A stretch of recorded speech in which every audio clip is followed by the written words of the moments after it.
Donc très clairement, nous avions, la Belgique et la France, ensemble porté une démarche pour qu'il y ait un paquet de sanctions plus conséquent qui soit soumis à l'approbation des 27 États de l'Union européenne. C'était ce lundi. Et avec mes collègues des Affaires étrangères, il y a eu une grande convergence de vues et une volonté claire de donner un signal politique signalant que des sanctions allaient être portées sur le Rwanda, des volontés qui concernent à la fois la suspension potentielle du traité concernant les minerais, également des sanctions individuelles à l'égard de certaines personnes, notamment des forces armées, la volonté aussi de pouvoir suspendre le dialogue de sécurité et politique avec le Rwanda. Le signal, en tout cas, a été acquis. Tout le monde a pu converger là-dessus. La mise en œuvre est décalée de quelques jours, puisqu'il a été souhaité d'attendre aussi, de voir comment sur le terrain la situation, notamment quant au cessez-le-feu, allait évoluer, puisqu'une réunion est prévue à Harare fin de cette semaine. Et donc, il y a eu la volonté d'attendre ce que cette réunion allait pouvoir donner pour s'assurer alors de la bonne adéquation en termes de calendrier entre les sanctions à prendre et la situation sur place. Mais en tout cas, ce dont je peux me réjouir, c'est que la communauté internationale qui a, à mes yeux, tardé à réagir, mais la Belgique n'a pas ménagé sa peine pour porter le débat dans toutes les instances où elle pouvait le faire. J'ai été d'une limpidité claire sur cette question. Enfin, s'est réveillé et est disposé maintenant à envoyer un signal clair à l'attention du Rwanda. Non, je pense qu'il faut voir le verre à moitié rempli plutôt que le verre à moitié vide.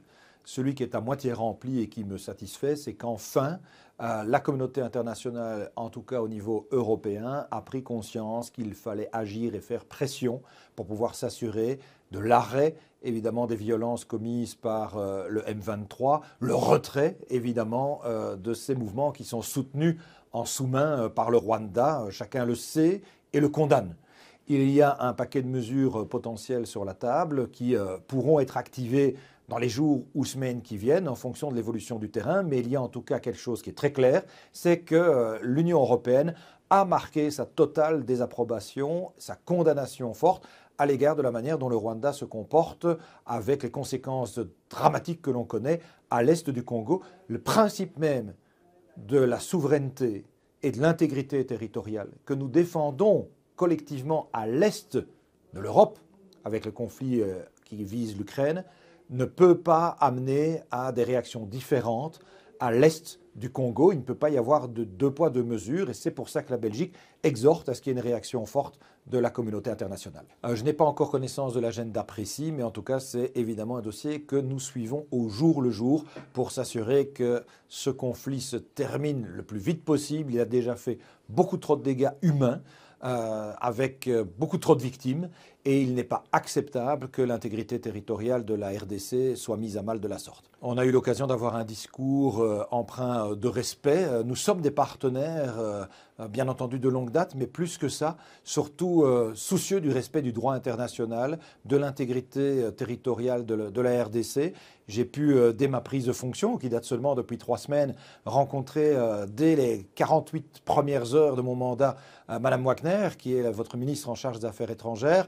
J'ai eu l'occasion de rencontrer à Munich le président Tshisekedi pour lui redire effectivement toute la vigilance, le soutien que nous avions à l'égard de la situation vécue à l'est du Congo. Et dans ce triangle vertueux, Madame la Première ministre était évidemment une personne essentielle à devoir rencontrer. On a pu comme ça mettre les choses en perspective quant à la réalité de terrain et ce que nous pouvions chacun et chacune activer comme levier pour réellement améliorer la situation le plus rapidement possible. Écoutez, je ne peux pas juger des sentiments, des cœurs et des reins des autres États membres. Ce qui est certain aujourd'hui, c'est que l'Union européenne a réellement envoyé un signal clair de condamnation à l'égard du comportement du Rwanda et de volonté de soutien à l'égard de la RDC. Et la Belgique veille à incarner ce soutien chaque jour dans tous les contacts que j'ai l'occasion